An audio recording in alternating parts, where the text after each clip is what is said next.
Morning, everyone. It's 9 a.m. I'd like to call the teleconference meeting of the Transportation Committee to order this Thursday, October 21st, 2021. Before we begin, please note this meeting is being recorded. Madam Secretary, please call the roll. Good morning, everyone. Director Hill. Here. Director Maston. Here. Director Melgar. Absent. Director Rabbit. Here. Director Rodoni. Present. Director Snyder. Here. Vice Chair Arnold. Absent. Chair Fredericks. Here. And President Barr. Present. Thank you. You have a quorum, and you are also a committee of the whole. Also on the line today with us is Directors Cochran, Garbarino, Grosbull, Hernandez, and Theriault. I'm going to go through the staff really quickly. Dennis Mulligan. Present. Joe Wire. Yes. And in place of Ava Bauer, we have John Eberly today. Yes, good morning. Present. Thank you. And we have Attorney Madeline Chun. Good morning, everybody. Thank you. Steve Miller. Present. Good morning. Mona Babauta. No Mona. Jim Swindler. Present. Thank you. Kelly Hopper is not on the line, and that confirms staff on the line. Thank you very much. I'd like to remind everyone to mute their phones until after the staff's presentations, and remember to unmute when we open up for director discussion. After staff's presentation, I'll be asking for any comments or questions on the item. If there are questions, the secretary or I will call on you accordingly. After the discussion, we will ask for any public comment before moving on. Please follow along by referring to the page numbers located at the bottom right corner of your meeting packet. We'll start with agenda item number 3, which is reports of the district's accessibility, bus, and ferry advisory committees. The report, which includes the agendas and the minutes of the meetings, is on page 3 to 11 in your packet. Are there any questions or comments from the directors on item 3? Madam Chair, this is Barb. I'd like to again thank Jim for attending those. The minutes were fascinating. I appreciate the fact that the staff has already started moving forward, trying to gather some information for the moving forward past COVID advisory committee. So I just needed to put that out there.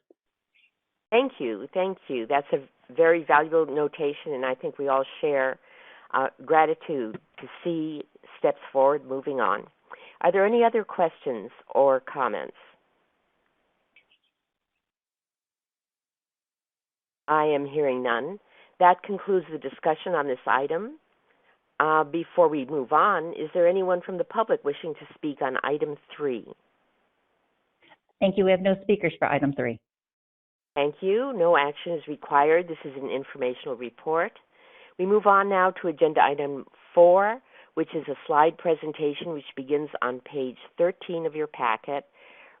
It's about the Fare Coordination Integration Study and Business Case by the Metropolitan Transportation Commission and the Bay Area Rapid Transit District. Dennis, please begin. Introduce the report.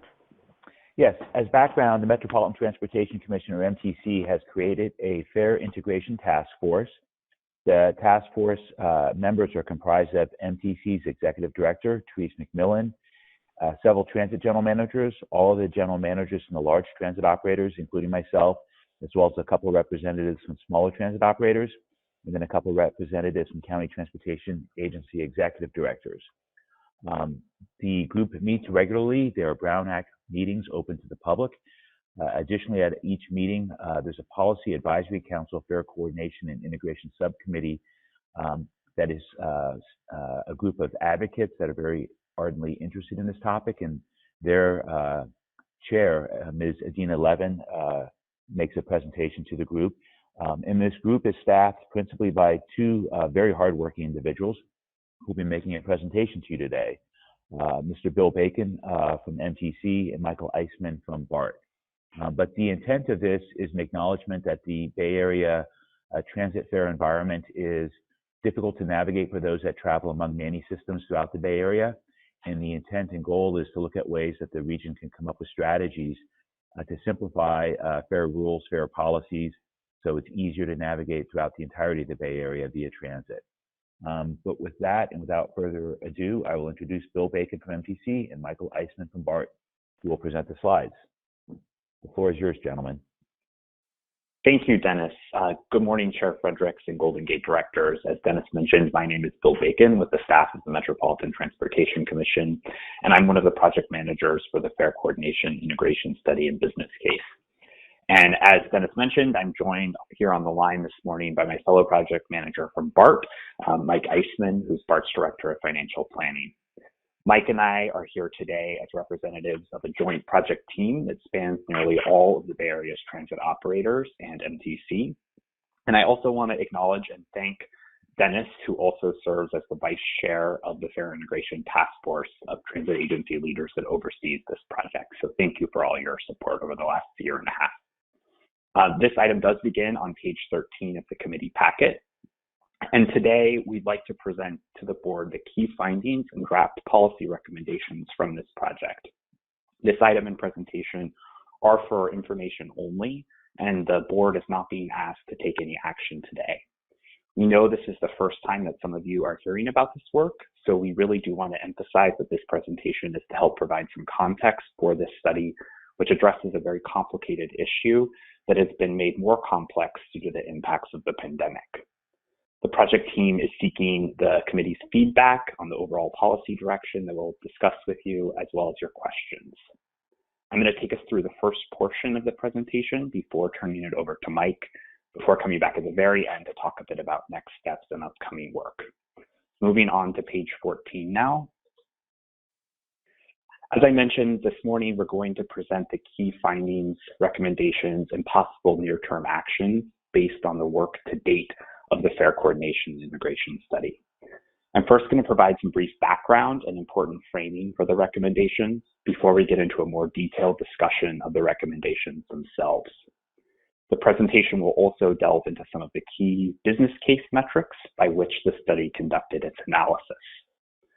I do also want to call your attention to an extensive appendix, which is available for download via the link that's indicated on this slide if you access it online.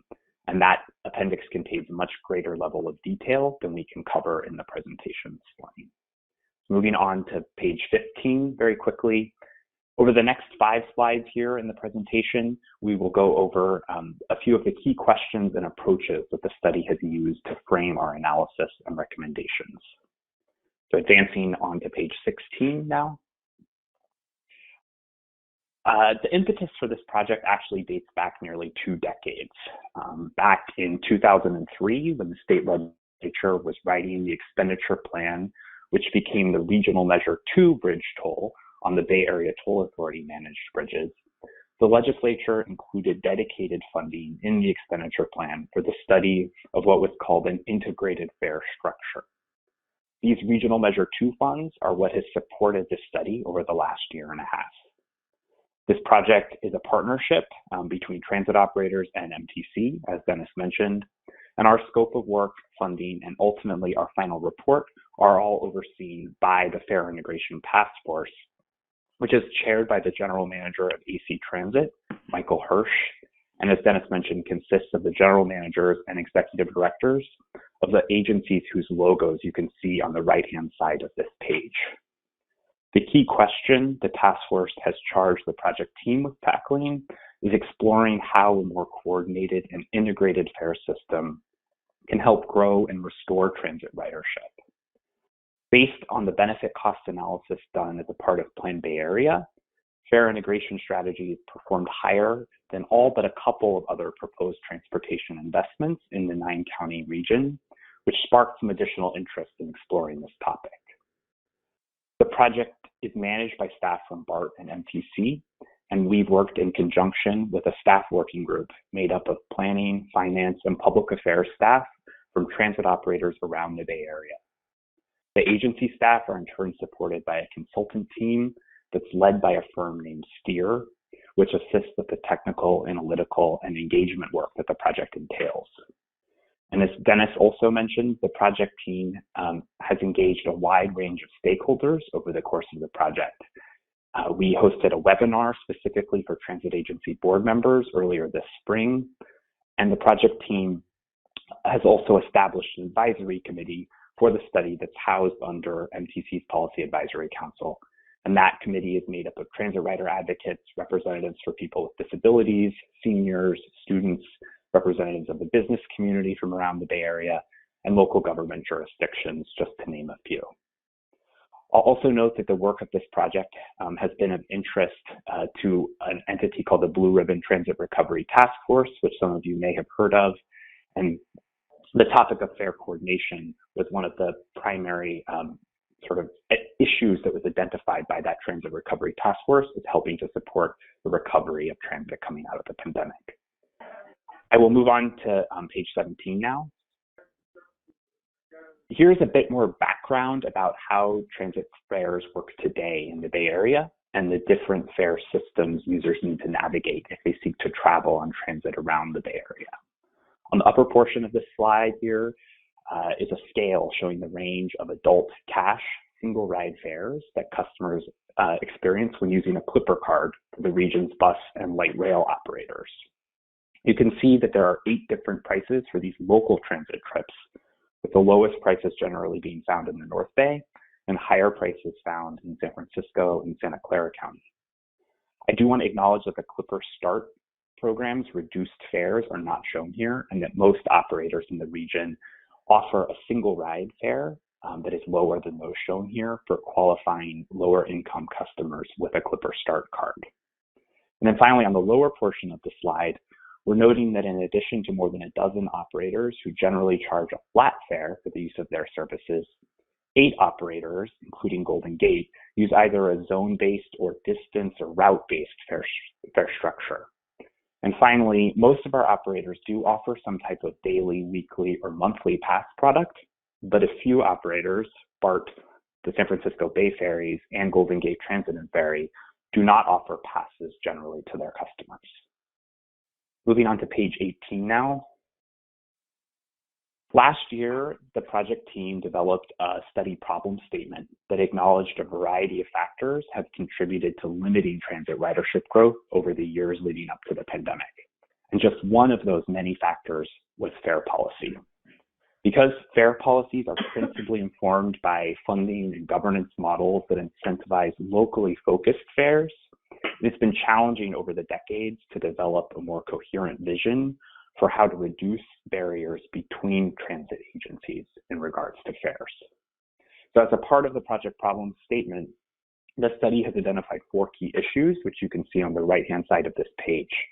The first being customer value, or how current fare policies can lead to a disconnect sometimes between the cost of a trip and the value that customers place on that trip.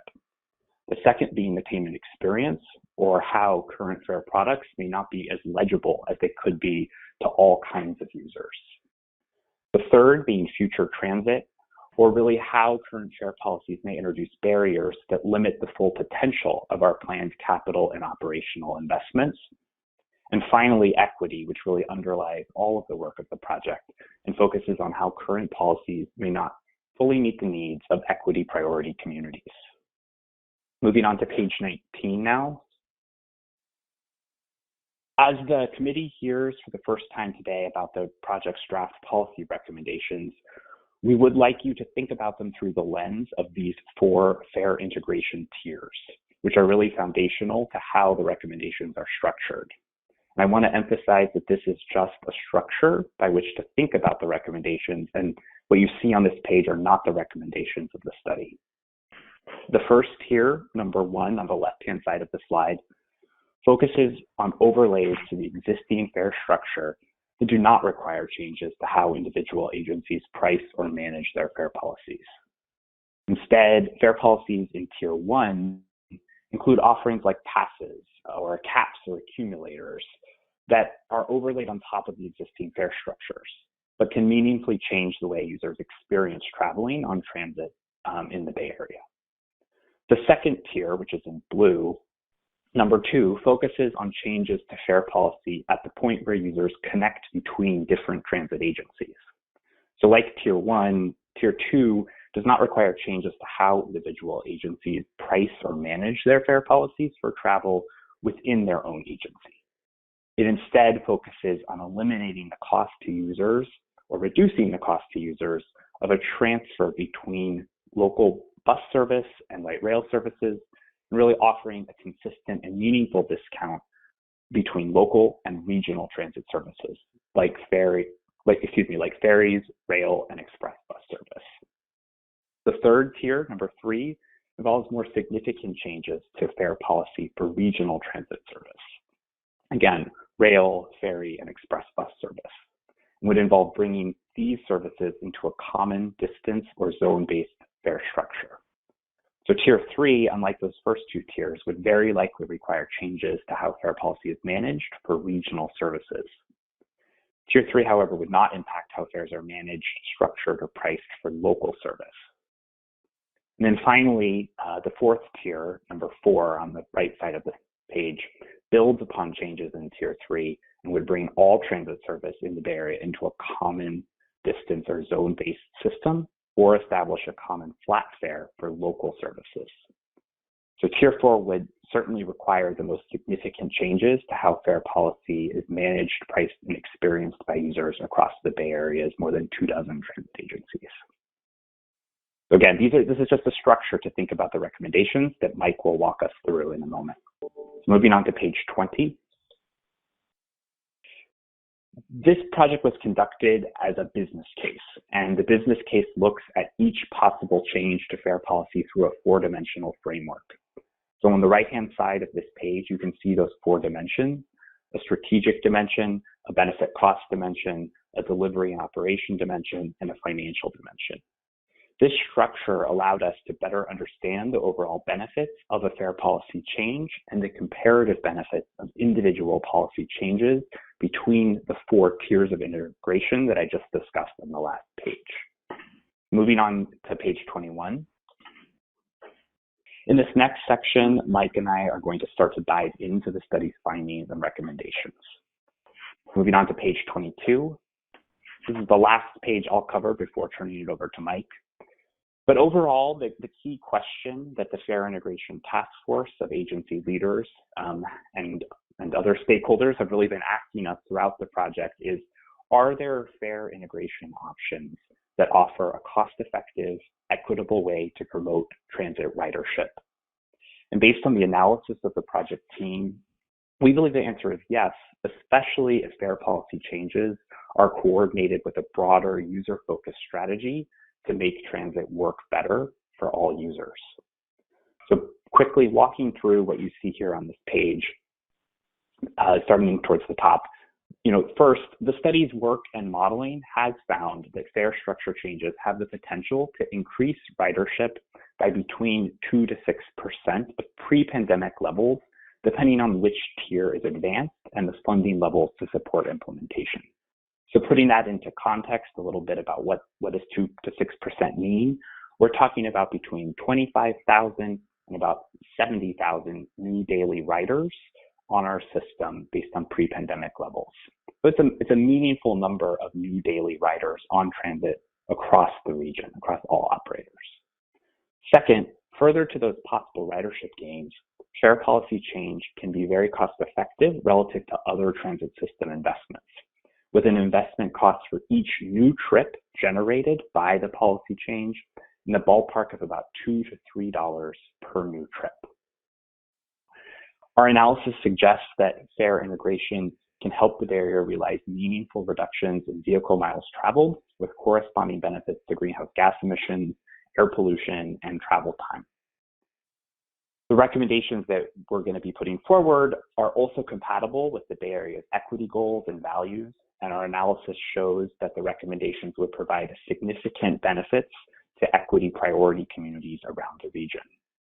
And then finally, I do need to note that there is an inherent level of uncertainty in our modeling and analysis work because of the ongoing impacts of the pandemic on individuals and the Bay Area economy, which make it very challenging to fully foresee all of the impacts that a fare policy change would have and how it would manifest in a future where COVID-19 is fully managed and its impacts have been reduced. So I'd like to now turn the presentation over to my co-project manager from BART, Mike Eistman, who will begin with page 23. Thanks very much, Bill. Good morning, directors. Really glad to be with you today. I'll give you now an overview of the study's recommendations starting on page 23, and then we'll walk through each in just a bit more detail. Before speaking to specifics, I do want to cover some basics on how these recommendations relate to agency board authority and accountability. I want to clarify that first, our recommendations do not contemplate transfer of locally sourced funds between agencies. Secondly, in making these recommendations, we assume new regional funds will be sought to offset agency revenue impact. And then finally, the first two phases of implementation that we'll discuss in a moment do not contemplate changes to any agency board's fare setting authority for its own services. Phase C, as shown here, is a more complex story that I'll speak to in a moment.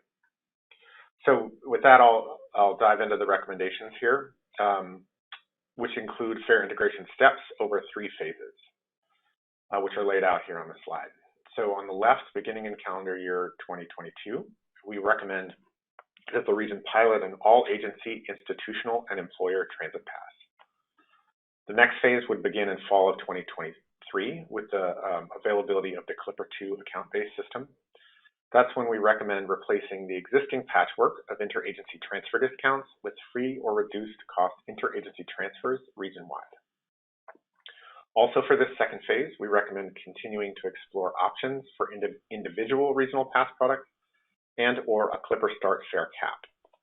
And in a moment, I'll present the pass option that our team thinks is most promising, but we do think the region should look to the findings of the institutional pass pilot before committing to a specific path here. And finally, then in green on the right is our long-term recommendation. We recommend continuing to investigate the costs and benefits of a shared fare structure for our regional services, meaning regional rail, ferry, and express bus. We should continue to develop this option as part of a broader assessment of post-pandemic ridership patterns, role in the region, and funding strategy for our regional services. So I'll move now into a brief discussion of each of these proposals, beginning with page 24. That's where we start with the core structural change that we're recommending, which is free and reduced cost interagency transfers. Again, our region already has a patchwork of transfer discounts between various operators. And what we're proposing here is to strengthen, standardize, and clarify these discounts for the customer. So under this proposal, customers making local to local or local to regional connections would pay just one fare, which is the cost of the most expensive segment of their trip. Customers making regional to regional connections, for example, Brt to Caltrain, would receive a fixed discount equal to roughly the price of a local bus fare or a minimum Brt fare. And I do want to clarify in this framework, all of the Golden Gate services, but pardon me? Oh, just had audio trouble there. I want to clarify that all of the Golden Gate services we're characterizing here as regional services. I just want to do an audio check. Can everyone hear me? This is Barb. I can. Okay, thank you. Okay, so sorry for that interruption. So our goal here would be to eliminate price barriers between agencies and to allow our regional services to function better as components of local networks. To this point, I'll note here that a number of peer regions have similar discounts between service types. So in our modeling, this policy drives an increase of 25,000 daily trips region-wide.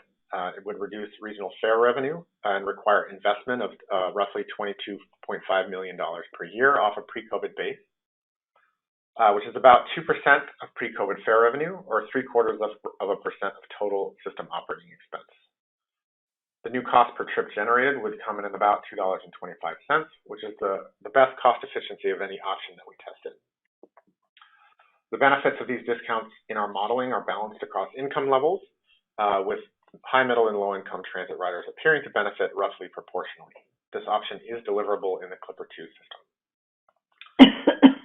So on slide 25, I will back up here in the timeline and discuss the proposed an employer pass pilot, which could be calendar year 2022. So like existing single agency institutional products, such as Caltrain's Go Pass and AC Transit's Easy Pass, this would be an all-you-could-ride pass sold to institutions in bulk for all of their constituents, but it would cover travel on any agency. We're modeling our proposal here on the Puget Sound region's Orca Business Passport Program, which is responsible for over half of that region's total fare revenue. Like the Orca Pass, we expect the pricing would be based on the employer's location so that the cost would be commensurate with the quality and quantity of service offered. Testing this pass now will allow us to evaluate a barrier-free all-agency pass and to engage Bay Area institutions and the business community in transit's recovery. In a permanent program, we would aim for pricing that achieves subsidy parity with the broader fare system. However, we do think some subsidy will be needed to backstop potential revenue impacts during pilot. On page 26, we're recommending that the region also continue to evaluate a multi-agency individual pass, as well as CAP products for potential deployment in Clipper 2. I will note here that outside of institutional products, broad applications of either passes or fare capping did not rate among the most cost-efficient strategies in our analysis.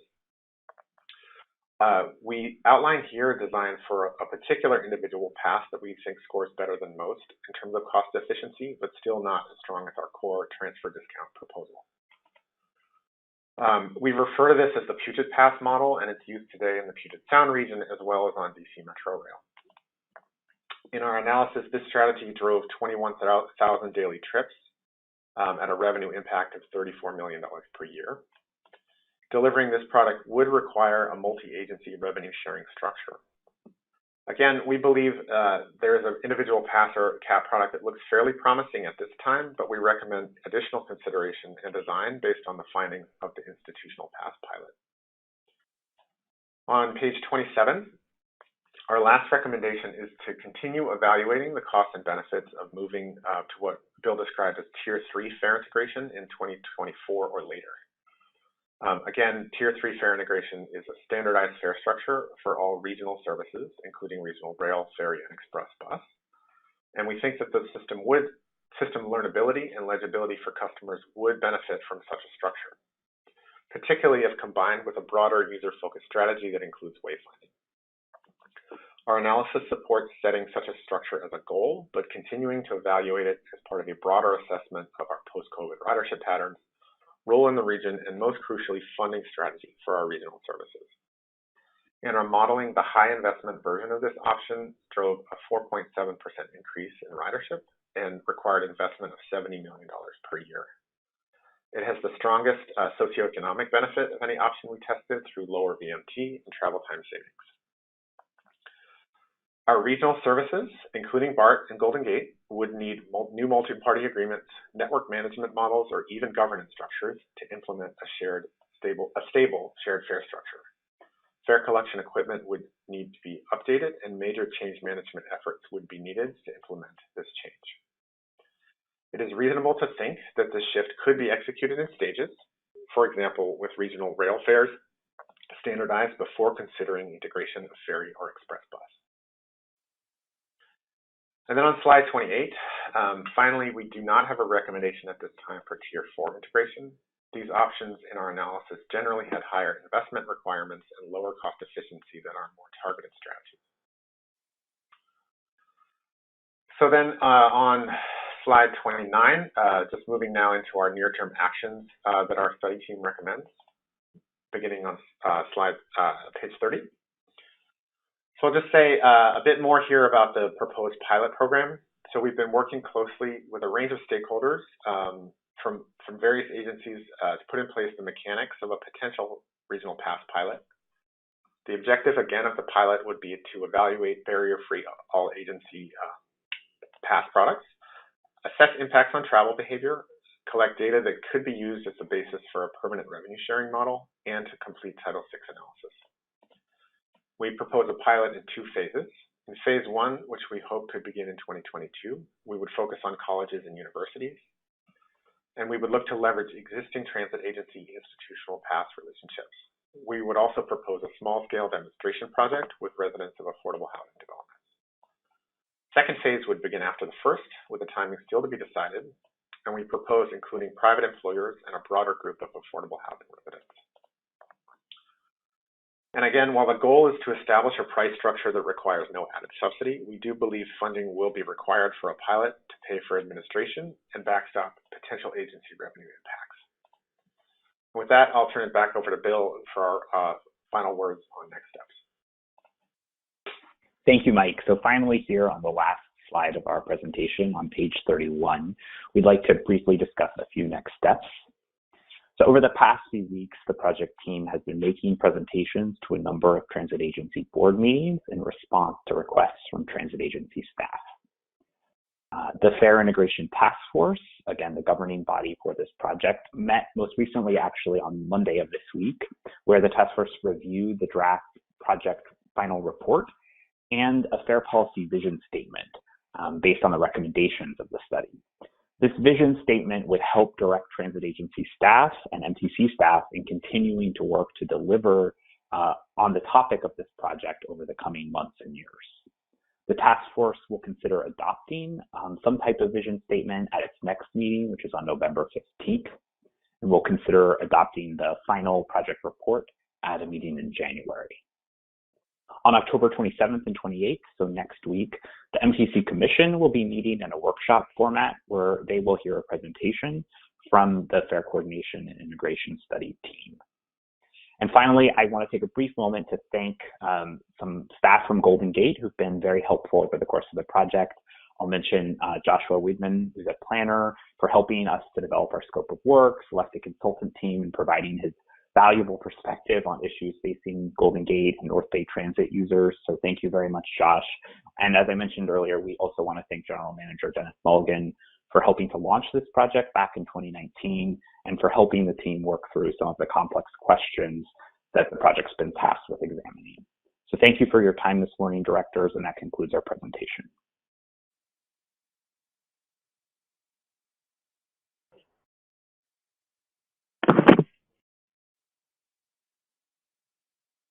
Chair Fredericks, are you there? Sorry, yes, I was on mute. I apologize. All right. So that concludes the formal presentation. Dennis, do you have anything to add? Just that staff is very supportive of this effort, and we appreciate MTC's recognition that to make this happen, will require additional funding, because as we implement these various pilots in other phases, that it will affect revenues that come to agencies. And but we think this is vital work. It's an important work, and I can't thank Bill and Michael enough, as well as staff, and as well as the Policy Advisory Committee, and my colleagues, my fellow general managers and executive directors, as we've been moving forward with this effort. And I think there's a lot of great work that's been done, a lot of great ideas out there, and we look forward to coming back to you to support recommendations at some future date. And I look forward to hearing from the board members on what your thoughts are on this effort. Thank you. Thank you, Dennis. Are there any questions, comments, or concerns from our directors on item 4? This is Bert. I have a couple questions. Please, Bert, go ahead. Okay. Reading through this is really fascinating and interesting. And Dennis knows I've been with this a long time. Since I don't drive, and I've been fairly dependent on transit outside of bicycling and walking. And so I've experienced for a number of years the different agencies and what they do. I'm going to try and be very simple initially. This is a lot about fair integration. How does this relate to schedule integration, which is highly compromised if someone can get somewhere, but they have to wait for an hour for the transfer? And how much extra would it cost to include that dimension? And my second thing I'm going to say is I am an ORCA user, and it's a fantastic system. But I would mention also that they only deal with 11 agencies as compared with, 27 to 30 here. And so we have a much more complex system than Puget Sound does. Those are my comments. I'll jump in if Michael and Bill don't mind. On the first question, the schedule coordination is a separate effort. I assure you that the fair coordination is quite complicated, and schedule coordination is even more so, because if you change a schedule at one location to make it meet with something, it ripples through that whole, whether it's a boat, a train, or a bus's schedule elsewhere, and interferes with coordination elsewhere. The real solution on schedule coordination is much more frequent service. There's fast, frequent service. Then the issue about whether or not a bus, train, or ferry is running a couple moments late won't really matter with respect to making your connections. But there is a separate effort underway and a separate focus on that. But this effort's focused just on the fare component of it, and to include schedules would set this effort back several years. So I would not advocate merging the two together at this time. I think they're both very, very important and need to proceed. And with respect to ORCA, yes, Director Hill, you're correct. The Bay Area is a very complicated place, but I think what you saw today demonstrates a commitment and a focus on making positive steps to emulate the success that's happened elsewhere. Okay, thank you, Mr. Mulligan. Yeah, that was why I asked the first question about schedules, because I expected it would make it far more expensive to implement that kind of a system. I appreciate your answer. Thank you, Bert. Any further questions or comments from directors? Madam Chair, this is Director Cochran. I have a question. I'm just curious, on slide page 27, you mentioned new collection equipment. We're just in the process of putting in a new gantry. Will this all fit within this operation? I think the reference to new equipment is with respect to our transit system, not the roadway and the toll collection. Okay. So we currently in the region have a clipper system in place, and we have a lot of equipment out there of various vintages. But the reference to equipment is for fare collection equipment for transit systems, as opposed for collecting tolls from vehicles. All right. Thank you. Further questions from our board members or comments? Yes, Madam Chair, Director Terrio. Please. I'm trying to understand the institutional pass pilot in practical terms.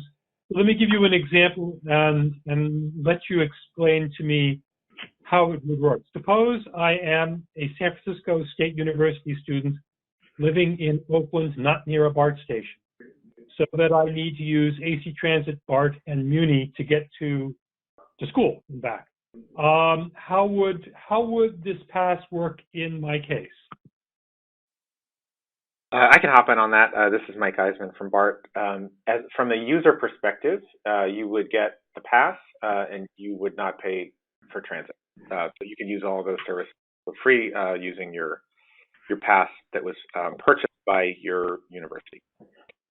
In the case of several of the universities, including SF State, their existing transit pass products are funded out of student fees. So you would pay in that sense, but the individual trips on each agency would be no additional cost to you. Okay, and this would educate us exactly how in terms of fare coordination? There's a few things we'd hope to learn. One is, so we'd be collecting data through the pilot, both through the Clipper system and then also likely through a survey effort. One thing we'd be looking to establish is whether people who get this pass, take more transit or use transit on more services or make more connections than people who don't. There's still an evaluation design to be done in terms of how exactly we would establish a control or a comparator group, but we'd be looking to sort of make comparisons there. We'd also be looking carefully at how revenue mix changes with the or expected revenue changes through the Clipper system, and we'd be looking to see how because a permanent program would require a carefully designed revenue sharing structure. And then the last important thing we'd be focused on is how benefits or impacts accrue to different kinds of user groups for purposes of Title VI analysis. If I may expand upon that, Michael, to the example that Director Terrio offered, there's a current Gator Pass for SF State students that works if you use BART and Muni, but it wouldn't work in your example with someone in Oakland that also takes AC Transit.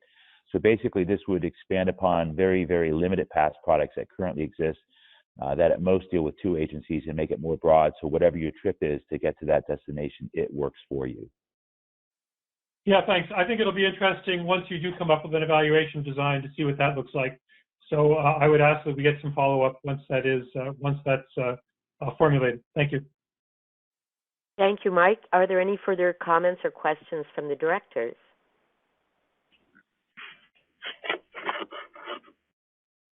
Do I hear someone? All right, that concludes the discussion on this item. Is there anyone from the public wishing to speak on item 4?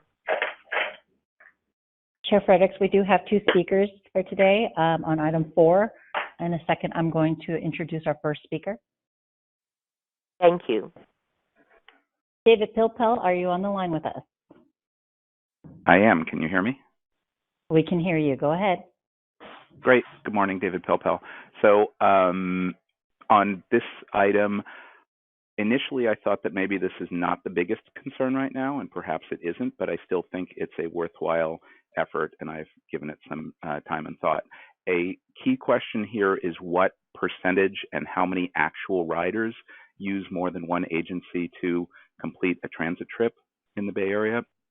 I was surprised that a minimum local fare did not model well. It seems to me that a $2 minimum local fare wouldn't affect that many passengers. It certainly would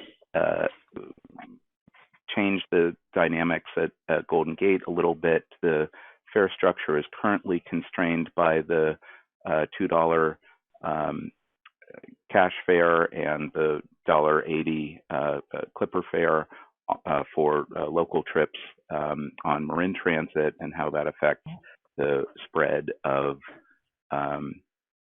regional fares to zone, I forget, to the southern to northern Marin zones. In any event, I think a $2 minimum local fare in the region would be a good idea, and probably rounding to quarter increments in the future. Golden Gate does it right. Golden Gate has distance-based fares, has a different fare structure for bus and ferry. So this district does a good job on all counts here. Nevertheless, I think you can and should consider these recommendations as the planning staff develops the next 5-year fare package for bus and ferry transit fares.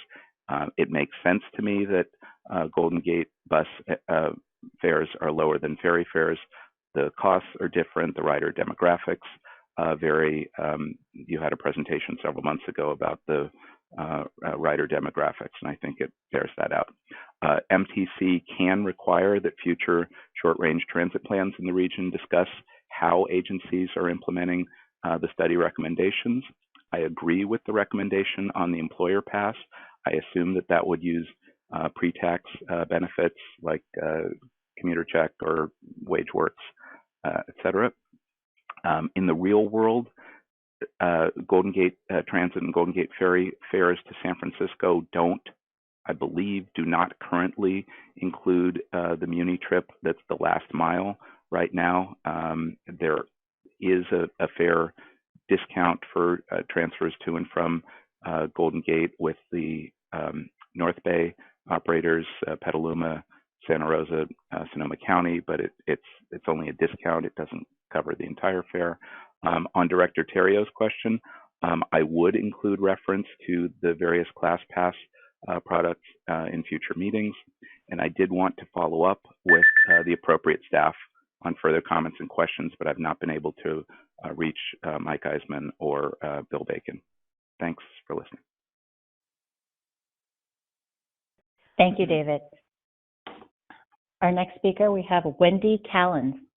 Wendy, are you still with us? I am. Can you hear me? We can hear you. Wonderful. Thank you. This is Wendy Collins, and I serve on the Fare Integration Subcommittee as Vice Chair. So I've been following this issue very closely and watching the great work of Mike and Bill. I am speaking for myself today and not speaking for the committee. I do want to express how an integrated fare system really would make a difference for the people in our communities. And I want to acknowledge that Golden Gate Transit already has some good agreements with Marin Transit for transfer from Marin Transit to Golden Gate Transit. I did speak with Nancy Whalen from Marin Transit District, and she feels that the slightly higher integration that would come from this recommendation would not severely hurt at least Marin Transit. Of course, she can't speak for Golden Gate Transit, but she thinks that it's very workable. You also have a program with, at least Marin Transit, with College of Marin. So you're a little, Marin is ahead of the game in integrating some of these recommendations, but I do really urge you to participate in the pass system when it becomes appropriate. I think there's a lot of opportunities for people in Marin County to be lured to transit with this pass system. Also, I want to urge the agency to continue supporting the more integrated fare structure, starting with the standard regional fares, and including identifying any additional funding needed to support the additional integration, which can bring more riders to transit, and really looking at the larger recommendations from the Blue Ribbon Committee, where we're going to look at a network manager and as suggested by one of your members, looking at a real schedule integration and fully integration system. I think this is really what we need in the Bay Area to make a world-class transit system that's seamless and works for the people who are using transit. Thank you for your time. Thank you. Thank you, Wendy. Chair Fredericks, that concludes our speakers for item number 4. Thank you, Madam Secretary.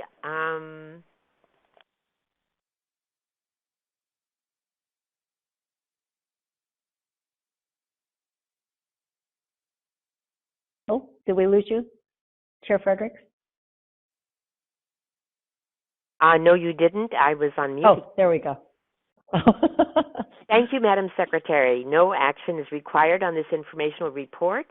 We will move on to Agenda Item 5 to authorize actions for implementation of a demonstration project to provide Golden Gate Ferry service between San Francisco Ferry Terminal and Angel Island.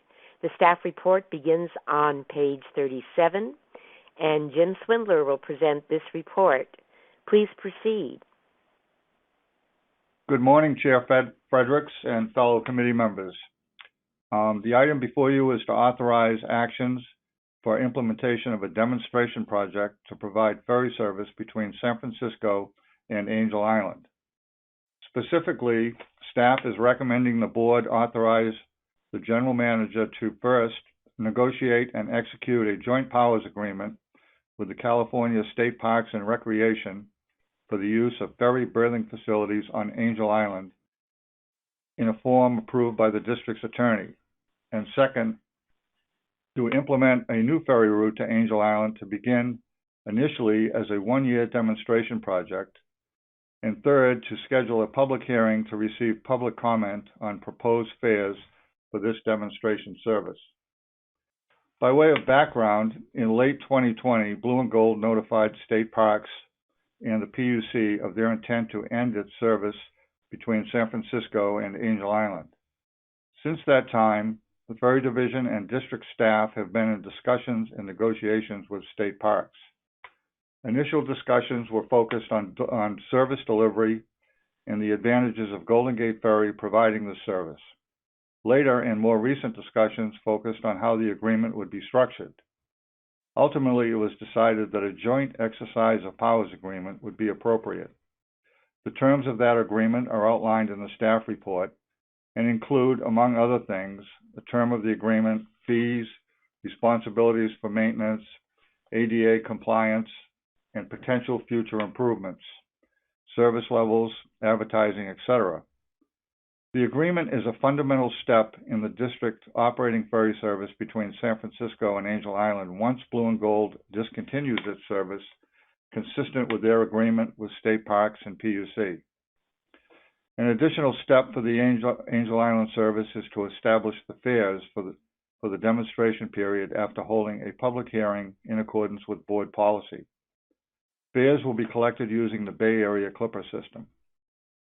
Necessary future board actions include approval of a Title VI equity analysis prior to making the new ferry service permanent. The one-year demonstration period will allow time to collect demographic information to ensure rates do not cause a disparate impact on minority communities, nor a disproportionate burden on low-income communities.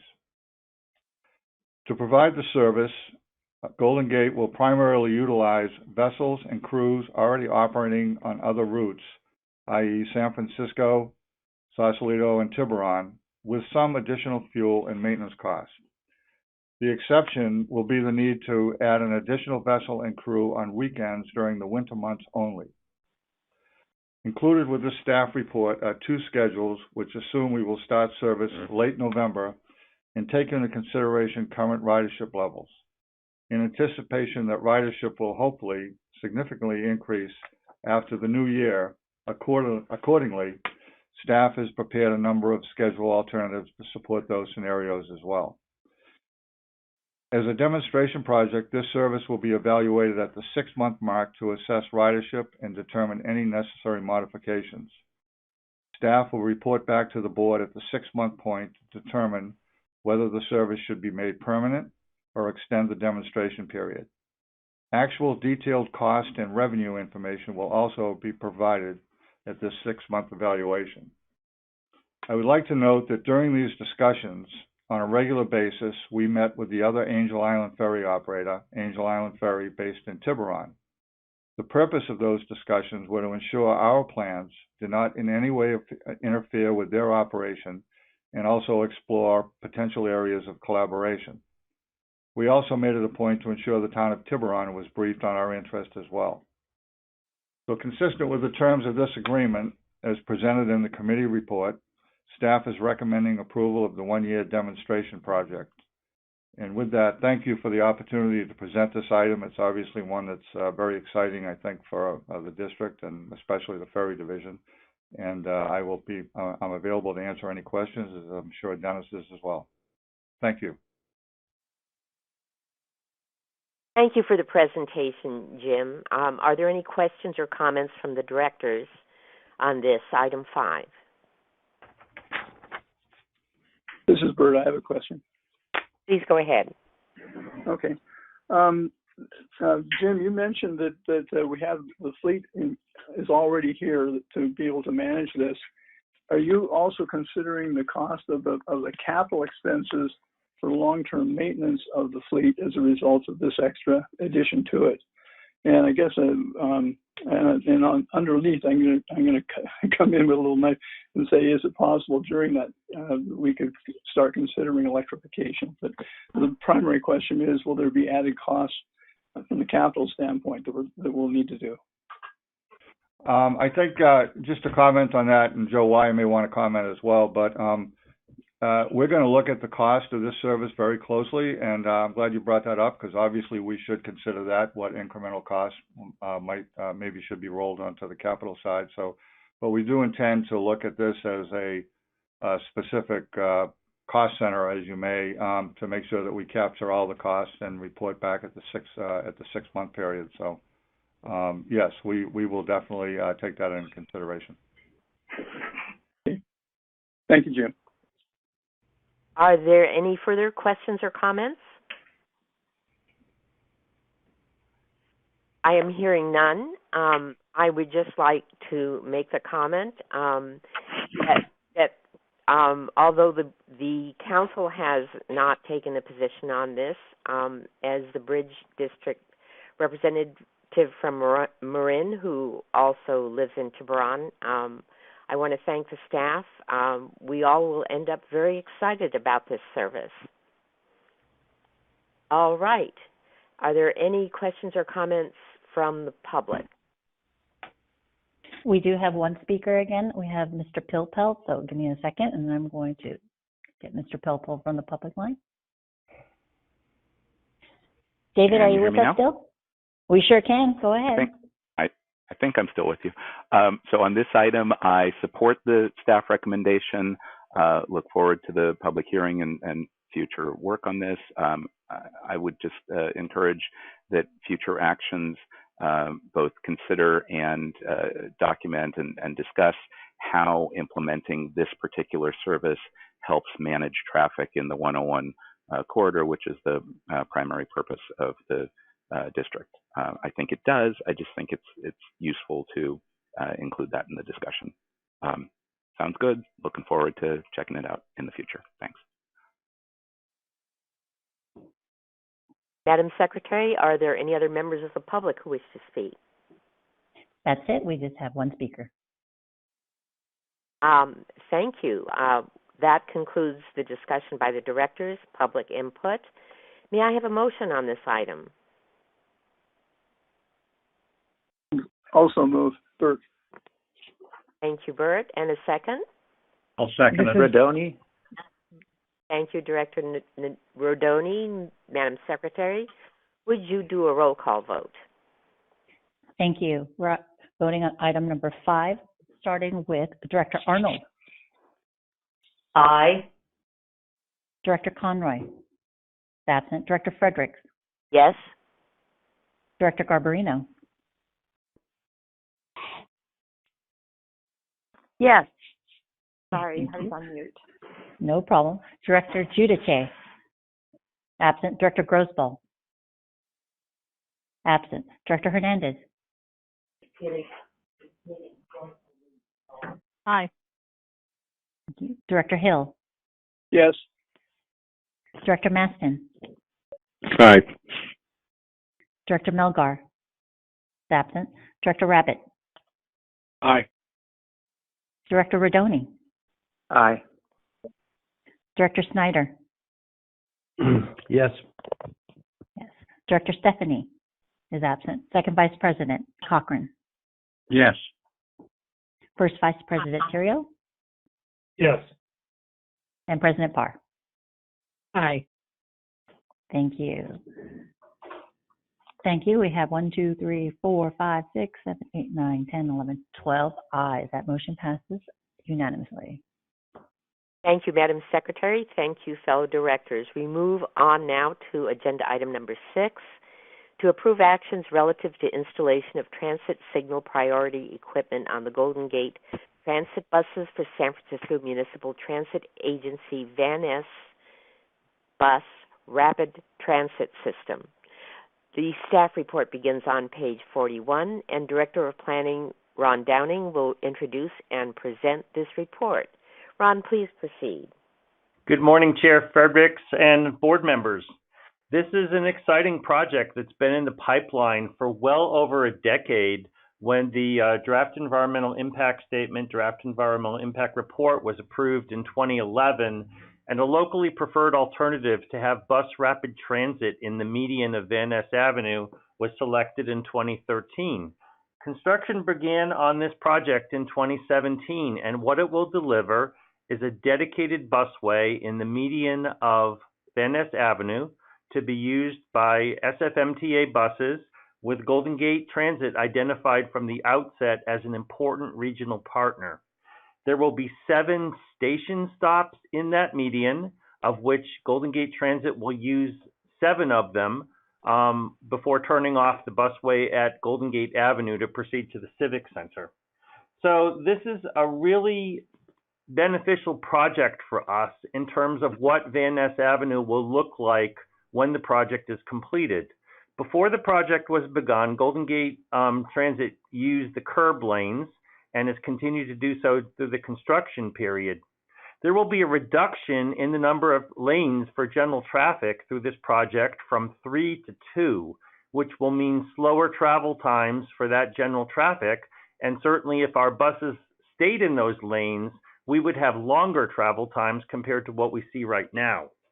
This project provides for the installation of traffic signal priority equipment so that the buses will receive extended green time at the different intersections that the buses, as they go along Van Ness Avenue. What that means is the equipment will anticipate the arrival of a bus and either extend the existing green time or trigger the signal phases to provide for green time to allow the buses to move through. The beauty of this installation is that the bus driver doesn't have to do anything to activate the equipment. They will just drive along Van Ness Avenue like they normally would and see hopefully a continuous string of green traffic lights to allow them to speed through the corridor. It's anticipated that this project will allow for travel time savings of about 33% for our buses. Now, this corridor right now, on weekday periods, it takes us about 10 minutes to travel the corridor. So each bus would receive a travel time savings of roughly 3 minutes, maybe a little bit more. Doesn't sound like a huge amount of travel time savings, but when you consider that we operate all of our all-day regional service on routes 30, 70, and 101 through this corridor, which is about 113 daily trips, those travel time savings actually do add up to about 5.5 hours each day. Another benefit of this project is SFMTA is installing traffic signal priority equipment on other corridors, including Mission Street, which we operate on, so we would accrue additional savings in travel time from there. So it's a real benefit for our operations, for our riders, and makes our service much more attractive. The project actually has, as you all know probably, it's been in the works for a long time. Construction on the BRT project started in 2017, and it's had a couple of delays along the way. So we were initially planning for this project to become live in the second half of 2022, where we would have incorporated it in the 2022-2023 capital project budget. However, they've actually been able to speed things up a little bit with the construction during the pandemic, and we just found out at the end of August, beginning of September, that the project will come online during March of 2022. So we're catching up here. We're moving forward. We are going to be procuring 2 demonstration sets of this equipment from the vendor. We obviously have to make sure that we use the same equipment as SFMTA to be compatible with their systems. But we're going to give our bus division staff an early opportunity to see how it works, be comfortable with it. And the proposal before you today is to allow the general manager to negotiate for providing an additional 75 sets of equipment that would allow for us to put this equipment on our buses that would be serving the Van Ness corridor. We are not looking to equip the entire fleet at this time because of our depressed service needs as a result of the pandemic. We would come forward with a further capital project at some point in the future to do that. But the project today before you is to establish a new capital project in the bus division capital budget for approximately $312,000 using 100% district funds. And then this action would also go to the Finance Auditing Committee for concurrence to allow that money to be allocated. So again, this is a real time savings for us. As I said, we're playing catch up now because the project is going to be coming online in March with testing to begin in January. So we want to be ready to take advantage of this from the get-go. So with that, I will be happy to answer any questions on this item. Thank you, Ron. That's an exciting project. Thank you for your presentation. So are there any questions or comments from the directors on item 6? This is Bert. I have a question. Please. The question is, do you have this signal capability along Lombard on the way? That's kind of the first question. And if not, what would it take to be able to get that preference along the Lombard area? Because from what I've casually observed, that is an area of a real not fair, but timing because of all the lights, which are not necessarily synchronized and it's very heavy.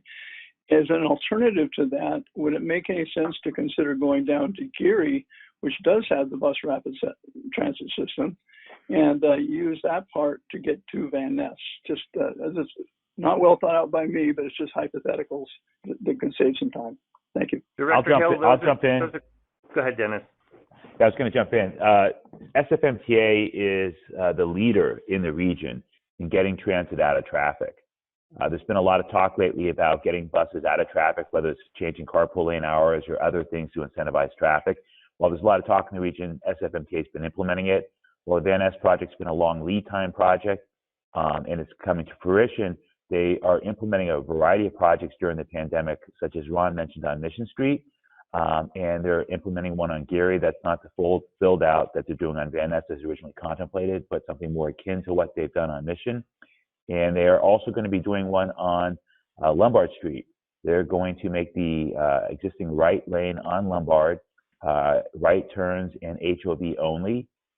And so they're looking at speeding up our buses along the Lombard corridor also. And we're very, very grateful for the leadership from SFMTA and their executive director, Jeff Tumlin, and their board in taking aggressive action to speed up buses. So they do have efforts underway. With respect to how we schedule our buses and what routes we use, Director Hill, we mix it up when there's time savings. We recognize that a fast trip is a trip that's desirable to people that have lots of choices with automobiles. We also recognize that a fast trip is an equitable trip. If someone can drive their car in 30 minutes while someone taking the bus who cannot afford a car takes an hour and a half, that's not equitable. And so we're very focused on speeding up our bus trips. We've done various pilots in San Francisco. We had some buses going through the Broadway Tunnel before the pandemic for a while because that was faster. And so we're looking at all the work SFMTA is doing. We will always select the fastest routes that meet our customers' needs, that get them to and from work as quickly as possible. Thank you. Is there any further discussion or questions from the directors? I am hearing none. Is there anyone from the public who wishes to speak on item 6? Thank you. David Pilpel would like to also comment on this item, so give me a second to connect him. David, are you here again? You can. I am. You can hear me okay? We can hear you just fine. Great. So once again, I support the staff recommendation. Ultimately, I think this equipment should be on all Golden Gate Transit buses, but I appreciate Ron's comment that it's prudent not to equip the entire fleet right now, given the level of service. I don't know. At a minimum, it seems like you can build this into the specification for future bus purchases. The incremental cost seems to be minimal, and the benefits seem to be, well, I don't know about significant. Seem to be useful, meaningful, et cetera. And I appreciate Director Hill's question and General Manager Mulligan's response. So great work, and I support this. Thank you. Thank you, David. That concludes public comment. So that concludes both director discussion and public comment on this item. May I have a motion on this item, please? Also move. This is Brt again. Thank you, Brt. A second? Second, this is Jim. Oh, go ahead. Got it? Got it, Madam Secretary? I got it. Please do a roll call vote. Thank you. Starting with Director Arnold. Aye. Director Conroy, absent. Director Fredericks. Yes. Director Garbarino. Yes. Director Giudice is absent. Director Grosbol is absent. Director Hernandez is no longer on the call. Director Hill. Yes. Thank you. Director Maston. Aye. Director Melgar. Absent. Director Rabbit. Aye. Aye. Director Rodoni. Aye. Director Snyder. Aye. Director Stephanie is absent. Second Vice President Cochran. Yes. Yes. First Vice President Theriault. Yes. And President Barr. Aye. Thank you. That motion passes with 11 votes. Thank you, Madam Secretary. The motion passes, and we continue to agenda item 7. This is a monthly report on bridge traffic, transit ridership trends, and transit service performance. The staff report begins on page 45. Dennis, do you have anything to report related to this item? I do not. I'm available to answer any questions. Are there any questions or comments from the directors? I am hearing none. That concludes. Actually, Director Cherry here, I do have a question. Please, with regard to ferry service. The Giants obviously are not going to provide us much business in the near future, but are we seeing some out of the concerts and games at Chase? The biggest the driver for our ferry service right now is recreational trips. Our busiest day for ferry is a Saturday, not a Monday through Friday weekday, particularly when the weather's nice. And so it appears at this juncture, people are willing to take a ferry between Marin and San Francisco to go walk along the waterfront, to dine outside, or to go to a ball game or other events in the city. Street fairs and whatnot are starting to come back. But at this juncture, people are generally not willing to ride a ferry to San Francisco to get into an elevator and go up 20 or 30 stories in a tall building. So, recreational travel is a big focus right now in terms of our efforts to reach out to customers. And the Giants ballpark ferries were the most full or only sold out ferries we've had in quite some time. And it was a fabulous season for the Giants. But recreational travel's a big chunk of our ferry service right now. Are there any further comments or questions from the directors? So Dennis, I have a question.